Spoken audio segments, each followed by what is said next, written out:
สบายดีพี่น้องมื้อนี้เวลาจะพามาเบิ่งเขาพาป่าเนาะพี่น้องพาป่าอยู่หนองสันอยู่บ้านสะอ่างเมืองบุรพาแขวงขมวนเนาะอันนี้มัน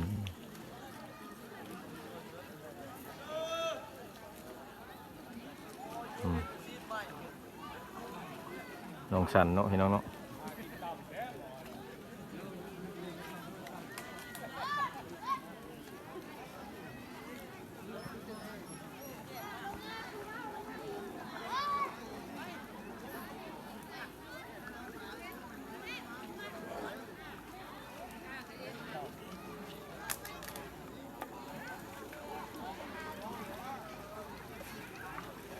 พาป่าสามัคคีพี่น้องเอ้ย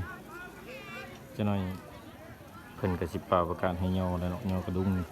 ตึกแห่เนาะจะหน่อยเดี๋ยวเฮาสิเก็บภาพบรรยากาศมาให้เบิ่ง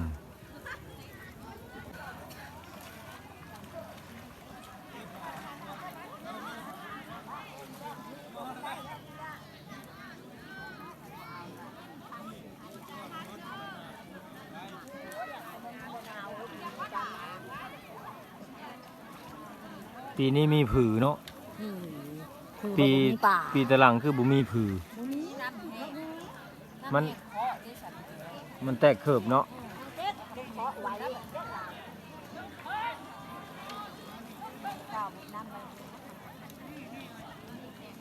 แปลวลูกเด้อวะ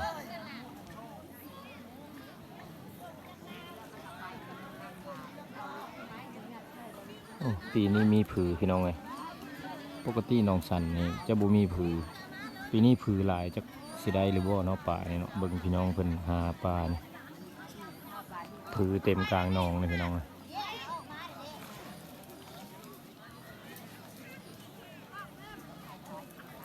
ตอนนี้ยังรอท่าเนาะยังบ่ถึงเวลาที่เพิ่นประกาศให้ย่อเนาะรอท่าย่อพร้อมเดียวเนาะพี่น้องเนาะ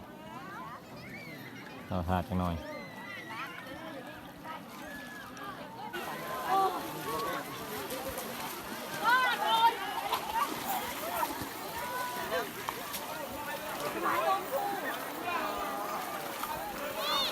เริ่มแล้วพี่น้องเลยบรรยากาศพาป่าสามัคคี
คือบ่เห็นไผถึกปลาใหญ่เนาะ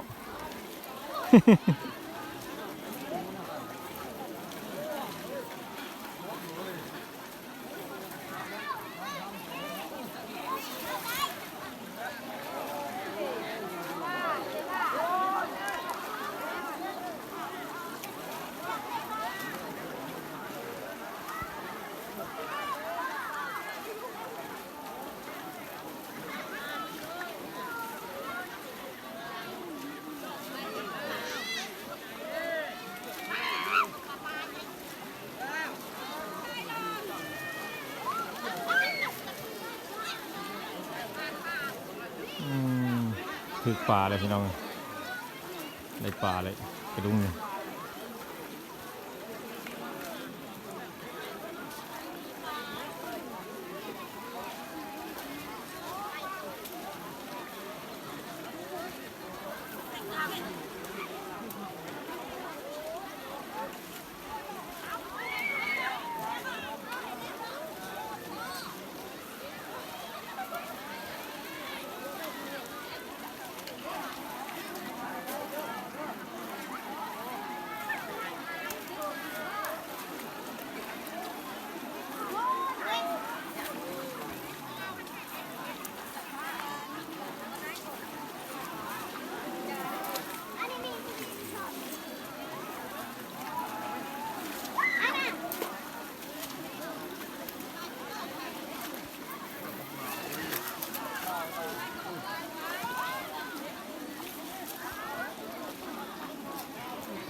บรรยากาศคึกคืนพี่น้องเอ้ยการป่าเนาะตึกสะดุ้งป่าสามัคคีหนองสันพี่น้องเอ้ยหนองสันเมืองบุรพา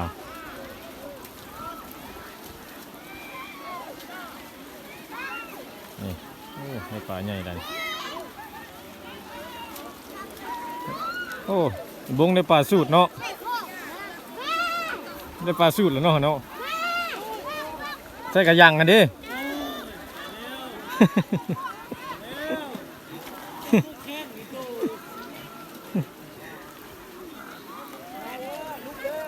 โอ้ในป่า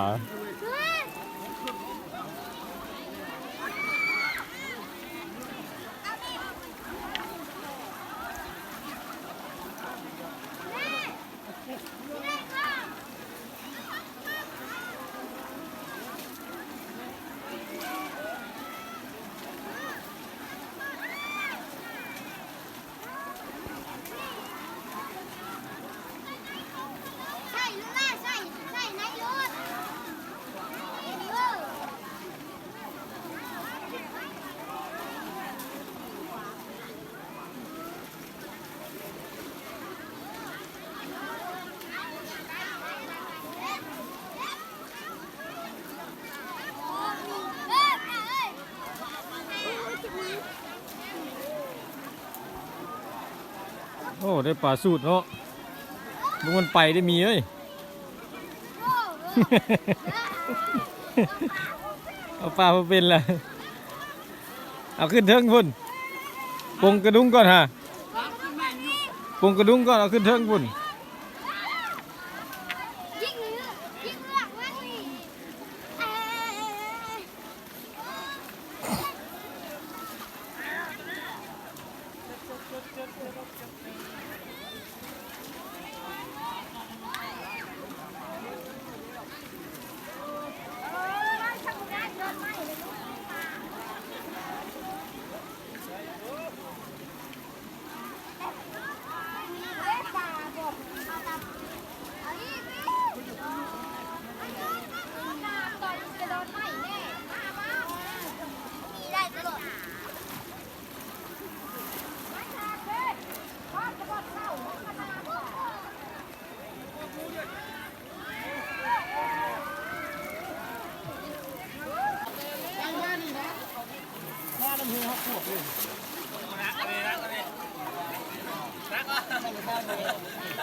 ปอปลายังปลาใน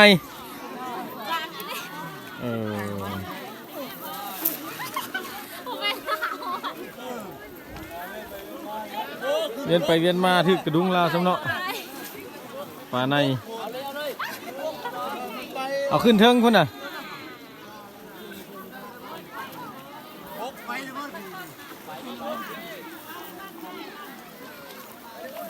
ได้ปลาในใหญ่พี่น้องนี่ถึกเนาะปลาถึกกระดุงเนาะเอายามันไป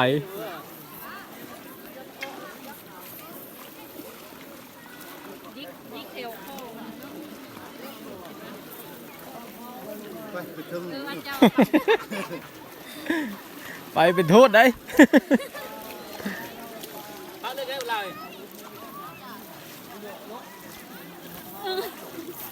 ตกที่นี่เราบอกว่ามันก็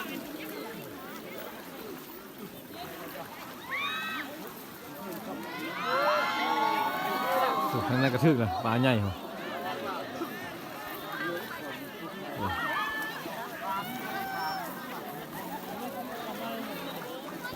ถึกปลาใหญ่แล้วพี่น้องเอ้ย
คึกคืนขนาดพี่น้องเอ้ย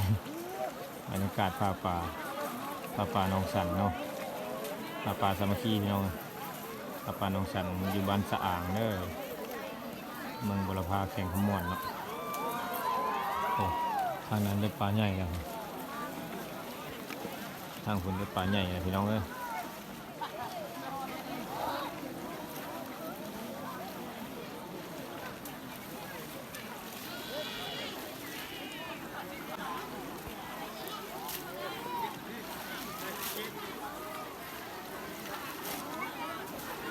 หนองแห่งนี้ถือว่าเป็นหนองรวมบ้านของบ้านสะอ่างเนาะเป็นหนองใหญ่ก็หมู่เนาะอยู่ในบ้านสะอ่างนี่แต่ละปีเพิ่นจะมีการผ่าป่าประจำปีเนาะปกติมันจะผ่าใกล้ปีใหม่ลาวเลยพี่น้องแต่ว่าน้ำมันแห้งไวเนาะปีนี้เพิ่นก็เลยผ่าก่อนเนาะ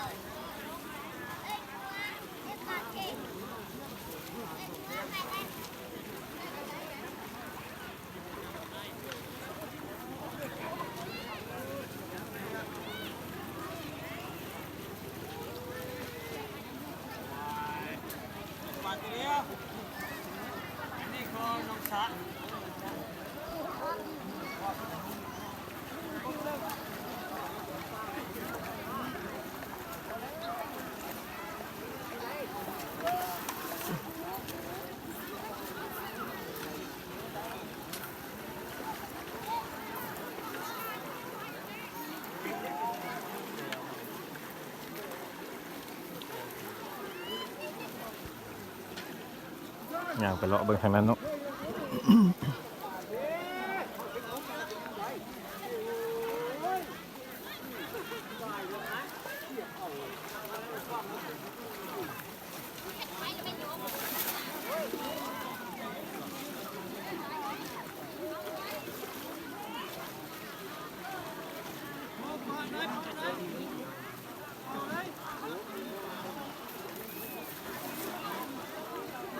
โอ้ทางนั้นได้ปลาคอใหญ่ละผู้สาวตึกกระดุงมันได้ปลาคอเลย